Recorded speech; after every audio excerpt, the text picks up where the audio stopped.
Hey, class. Ugh, been a great Monday. All right, so today we want to talk about secondary ignition systems. Why do we even care to look at it when we got so much, computer control and stuff? We can learn a lot about volumetric efficiency by just hooking up a scan tool and watching some of the numbers. We can learn about stuff via compression, testing, volume. I said that one.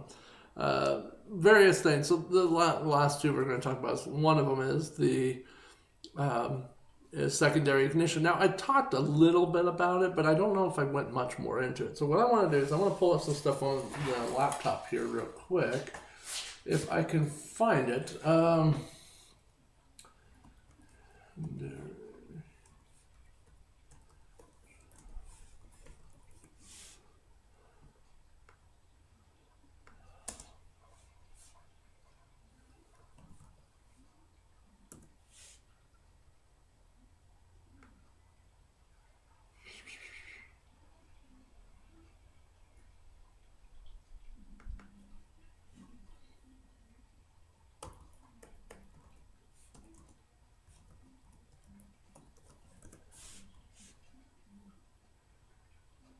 Okay, so let me pull this one up real quick.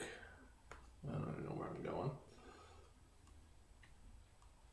Just want the picture. Come on.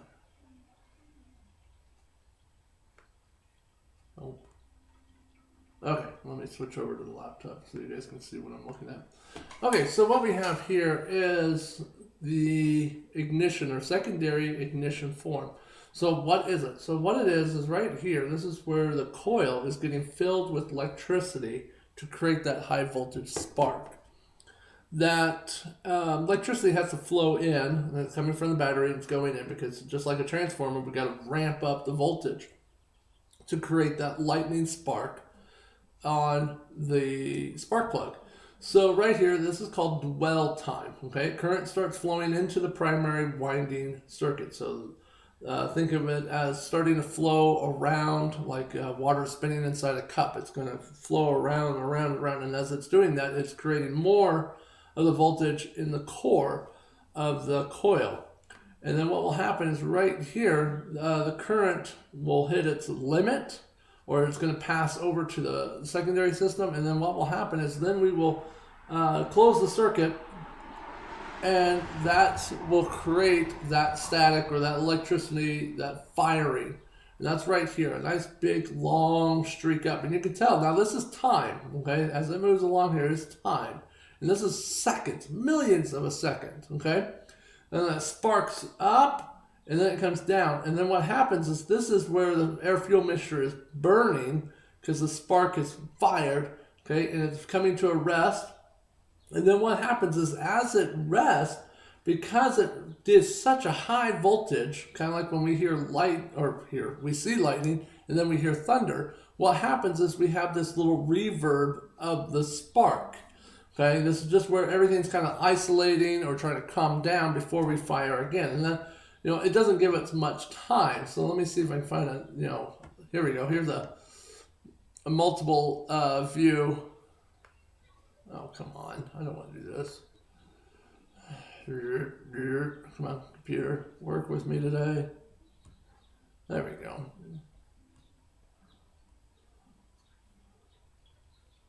So here we go. You can barely see it coming in right there. It's building up, fires, reverb, building, spark, done. And it goes over and over and over and over, and it does it really fast. Now, what can we learn from this? Well, if you have too much air fuel mixture in there, so you have a wet cylinder, what would happen to our spark? Okay? Same thing, if we had less compression, how long of a line would we have? If we have less compression, do you think we would have a longer line or a shorter line? Okay, so those are the things that you can look for. So let's see if I can find a diagnostics one here. Oh, here we go. Here's one's low compression. So I don't know. I've never seen this guy before. So compared to its neighbor, the cylinder is given some concept of good. Let's start in order. A low compression or low QV requires a lighter coil energy and resulting in a longer fire. Because of the clean firing pattern with no hashes or turbulence, all that indicates that there is not a valve seating problem, but a worn ring instead. So what's needed, leaky injector. So this is actually pretty good. I should have looked into this a little more.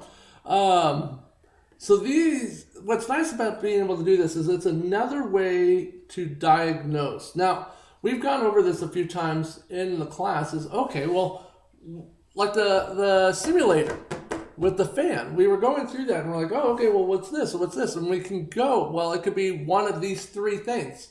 Well, how do we start narrowing it down? The same thing with this. If we do a leak down test, do we do a compression test? Do we do a volume efficiency test? Do we pull coats? So these are different tools to throw into your knowledge bank. This is what makes the difference between a mechanic and a technician, is knowing these things. Now, unfortunately, because this is an online class and trying to keep you guys entertained through this is quite difficult, let alone me. This seems pretty good. I don't know where this comes from. Let's check this website out. But what it is I have it, and I couldn't find it this morning. I was hoping to have some more time to look for it. But I have a book of scope patterns. And over time, I just kind of taken pictures or I printed various scope patterns as I've done things. And so this way, I knew what was a good pattern for a particular vehicle, what was a pattern if it was caused by a lean mixture, a rich mixture, low compression, valve seating, cam wear, all those things. I kind of just kept a little book, and then I started memorizing it just because of time, just dealing with it. Oh, yeah, this kind of car generally has this kind of issue.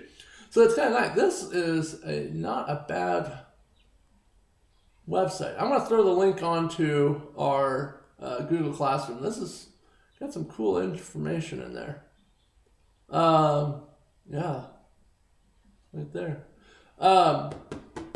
So looks like somebody did the same thing I did, and then now they're just sharing it with everybody. Misfire under load. That's another way to do test things, meaning under load. You're accelerating, going uphill. Does it only misfire when you're trying to do those things? And so can we have some issues related? And you can see right here, woo, that's a messy little mess right there. What is causing that? Static. Okay.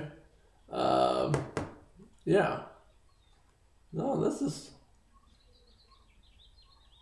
puff of blue smoke on the deceleration using oil. Wow. This turbulence is created by valves not and escaping gases disrupting the spark. See the text below. Okay, I'm definitely gonna add that to our classroom assignments. Let me do that now before I forget. But yeah, secondary ignition is definitely something that you want to be aware of because it definitely helps you with what you need to know on various things. So what I'm going to do is for today's assignment, let's go ahead and look at one of these real quick, and then that's what you're going to have to do your research on. We'll just do it off of his website. So leading things that we usually get into the scope pattern is, here we go, fuel injection. That's one of the big ones that we see. It's like, oh, okay, the car is hard starting. Let's see, where does this one go from? Leaky injector, fuel injection problem. What's causing these things to cause the car to hit these problems. So let's see if I can zoom in on this. There we go. Note the high KV demand indicated a lean mixture in the compression. The firing time is shortened and slightly raised. You can see this little stump right there. It cuts off right there. This hash indicates a condition due to adding I wish I'd catch the rest of this. If the problem remains steady on every plug firing is not likely serviceable. If the pattern comes and goes and keeps changing, this may indicate a sluggish purged plunged due to dirt particles enabling free movement. Clean the system, may cure it. See also worn cap. Oh, okay. Is this gonna let us? No, come on. I can't read that. All right, so we can always compare to a known good. That's if you ever look into diagnostics, that's what it always goes is compared to a known good. Well, all right. Well, what if you don't know a known good? That's why what's neat about dealerships is you can call and they have all this stuff from all the other techs. If not, you ask a senior technician some advice. But once again, this is what makes the difference between a mechanic and a technician.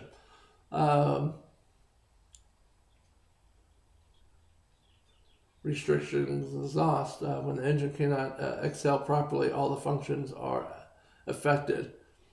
Under normal conditions, the EGR recirculates about 7% of the exhaust gases into the intake. However, with even a small exhaust restriction, this might increase to 30% or more, momentarily enabling the EGR valve from functioning while watching for improvement on the scope pattern. Is one way to verify restrictions, dual exhaust, worn cab lab, and that's where we come back to this one. Okay, restrictions, resistance and restrictions or obstructions all mean the same thing, and will have a greater negative effect when dammed for flow and high. Okay. So what I want you guys to do is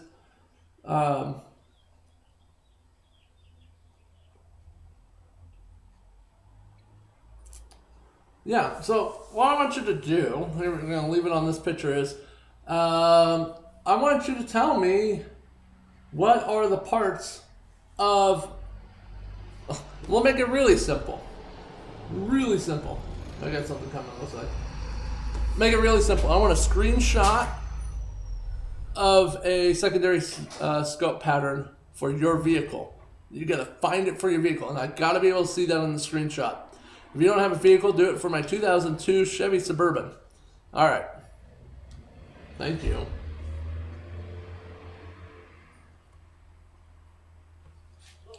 Hello. I'm doing pretty good. And just throw it on any of the tables. There you are. Have a good one. Thank you.